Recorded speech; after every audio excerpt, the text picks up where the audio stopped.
merituan spanjollat fitoren sonte? Unë mendoj që Spanja deri këtu e ka. Deri këtu, deri në ndeshjen e ardhshme realisht. Edhe aty do të përfundoj gjithçka.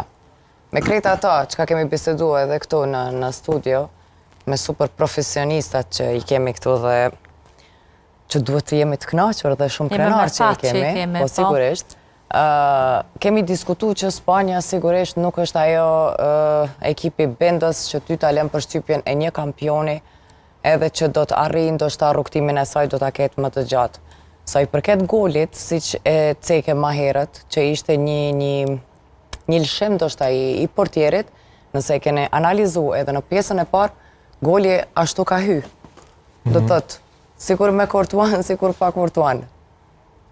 Realisht, do me thonë, ishte një gabim i asi, po që në fund, edhe prej fillimit lojës nuk ishte që pam shumë diferencë, pavarësisht për një nuancë sigurisht, Spanja me futbollin e bukur, veç spanjoll din me ta kriju, po që ato pasimet të humbura, topat e humbur, do me thonë, ishte shumë e çuditshme, se jemi të folë për një ekip që ka goxha lojtar me emër. Po, ka thënë trajneri Smet në brëm, që kjo Spanja, ndoshta është Spanja më e dobët në vitet e fundit, pikërisht për atë që jemi mësuar të shohim me Iniesta, Xavi.